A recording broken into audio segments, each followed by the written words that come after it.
Hey y'all, hey, I am back with another video and I want to discuss. I heard a song this girl was singing If She's Being Honest, and it just made me reflect. Sometimes when we get in a good place,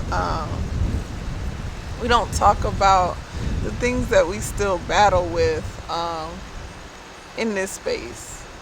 And I just want to talk about that with y'all. So, if I'm being honest, I often struggled with the trauma I came from, the things that I lived and went through, what kind of person it would create me to be.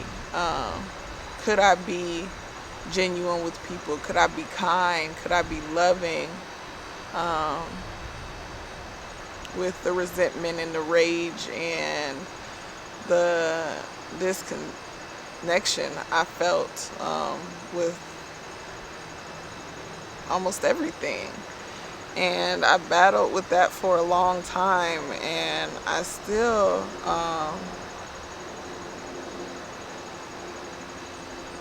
battle a lot with just how cruel the world is. I often think like I would love to just go on a deserted island and just start over, and with my husband and my kids and the people I like come visit, and just have it my way. Um, but one thing I know is strangers often come up to me and tell me things that are so personal. And I often was like, why are these people telling me this? And years of it happening, I'm realizing how people don't feel that they can talk to people in their everyday lives about these things, or how lonely their world is that they would come up to a stranger and just tell me these things that they've been really battling with, because they need to express it to somebody. And honestly, I didn't want it to be me. I'm like, I got my own things going on. I got my own problems. But it is me. It is me. Something about me. Um, yeah, God gave me something special that people see in me, and they know that I will listen to them. And I pray daily that I keep on opening up and just feel blessed to be a blessing, and honor that God gave me a light in this dark place, and that I just don't disappoint. Like, everybody's trauma that they're dealing with in themselves has made this world so cruel and closed off and disconnected and hateful that people are talking to a complete stranger and pouring out their hearts. And that has shifted something in me, because I used to be annoyed about it. I used to be frustrated that I had to take on other people's burden and nobody was taking on mine. But God has lifted something off of me, where I have a peace in myself where I can listen. And there's times where I still be listening like, this is mad crazy. But the thing is, I will listen. I will let that person get that off of them and somebody to communicate with about it, and not make them feel shamed or judged about it. I am able to understand that people need an outlet. And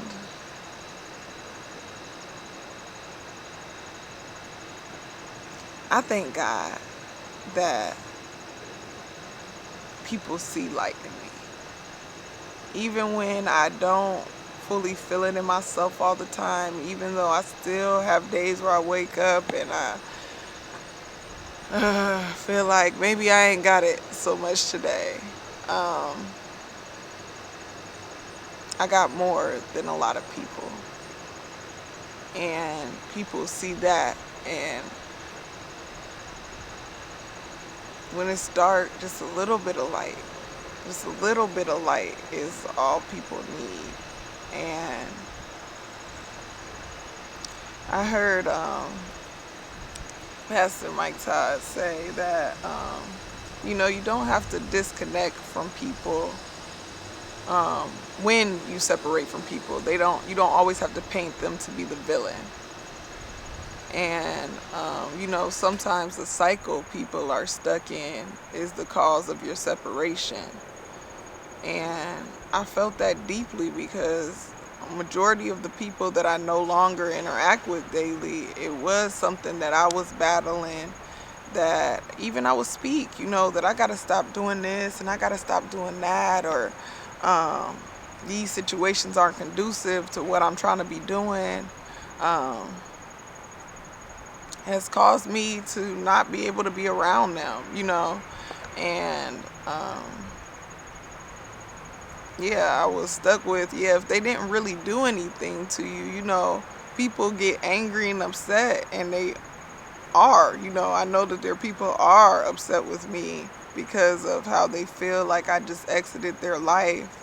But he did say, you should set strong boundaries and communicate with them. And in some situations I believe I have, and some maybe I didn't communicate it like I should have. I just went ahead and did what I felt was best for me, and maybe that left them in a hurt place. And if somebody sees this and feels that, I do apologize. But people's cycles sometimes aren't conducive to the things you're walking into. And it doesn't mean that they have to be a villain, or it doesn't mean that you have to have hate towards them because they didn't straighten up like you thought they should. Everybody has their own time, and they realize things in their timing. Things come to them and they need to change things or they won't, and it doesn't make them bad people. It just means that you can't walk together for the whole path, and that's okay too.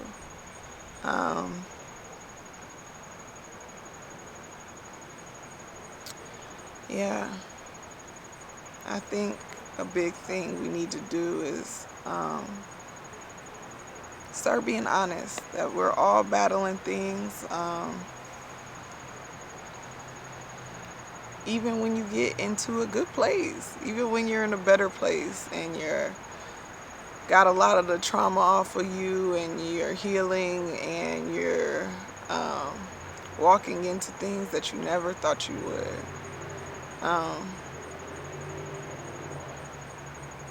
I'm in some of those moments right now. There's some things that I'm still thriving for, and I'll struggle some days while they're not here. But I have a husband, and for years, I never seen that. And it's not because I didn't think I was a good person. It's not because I didn't think I deserved to be a wife. But it was because I didn't know if my trauma would allow it. I didn't know if I could ever get past my pain to the point that I could set it down to truly love a husband and a family. Trauma is selfish. Pain will kill all joy. And I just think that that's so important for us to realize, that we blame other people for why we're stuck in this painful and traumatic cycle, but it's because we're holding on to blaming somebody for it that we can't set it down and pick up better things. I had to set my trauma down to pick up marriage. It's not perfect, but guess what it is? A start to me recreating something in my life that's going to put me on a better path. There were times in my life where I didn't know if anybody cared about me. There are times in my life where I would just be like, God, do you care about me? Like, you put me in this place, you set me down here, you put me around where I feel so lost, disconnected, and unloved. Like, God, do you care about me? And daily, I feel a peace about what God covers me in. Like, when you're so stuck in why me, why me, why me, you can't even realize how blessed you are. I was saying, why me? And I had a wonderful job. I was traveling the world. I was living a life where people were stuck in their situation being like, I would love to get away for a minute. I'm just sitting, making good money, having friends that I was having a good time with, and still being like, woe is me, woe is me, woe is me. We have to just be grateful for the things we do have, and it'll start opening you up to bigger things. It'll start opening you up to what you deserve and the love you need, and attracting the people that you need the love from. All those things come from being grateful, from releasing, from not playing the blame game. When I started being accountable to my pain as an adult, you don't have so much control over it as a child, but as an adult, you do have a lot of control over who is in your circle, what you are surrounded by, and we just have to take more accountability in that.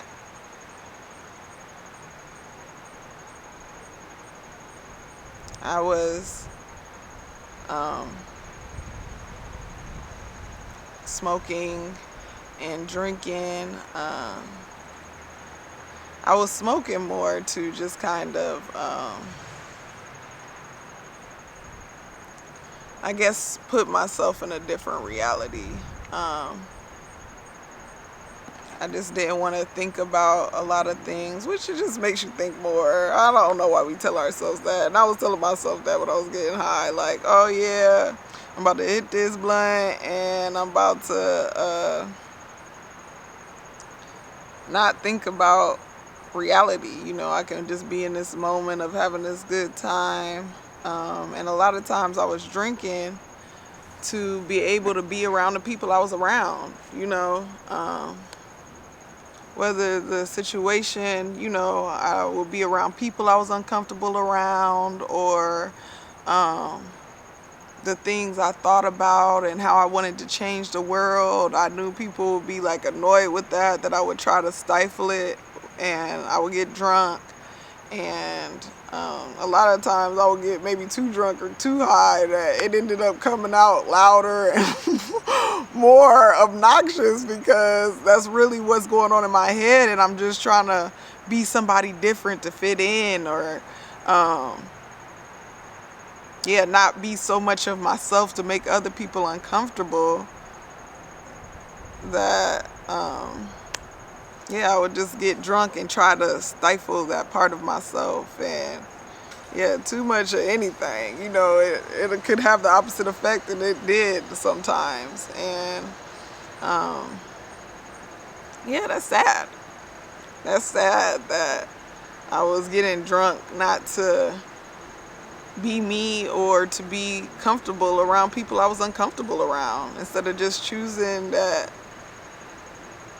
let me not go here or not do this, or and a lot of times when I was around people I was uncomfortable around, it was because my friends were doing something and I wanted to be with them, and that's still weird. If your friends is doing something that makes you uncomfortable, and I'm not saying that they're trying to make you uncomfortable, just that I came to hang with you. That's what I wanted to do. I didn't want to hang out with all these other people. Instead of just being like, I don't want to do that, I'm going to just go home or not come. I'll just be like, oh, let me get faded and I can just dance and laugh about things that make me uncomfortable. It's weird. And yeah, even smoking. It's not that I was smoking with people all the time. I was a loner stoner. I smoked with myself more than anything. But it was because was trying to get myself out of thinking about the heavier things, and being high, I can just turn on a stupid show and watch and laugh at that, or eat my feelings and not feel bad about it because it's gave me an endless gut. Like, these are just random things that I was doing to not have to deal in my reality. And that's my honesty. I hope sharing that gives people some insight on the choices that they're making. I know what I deserve. I know what you deserve. I love you.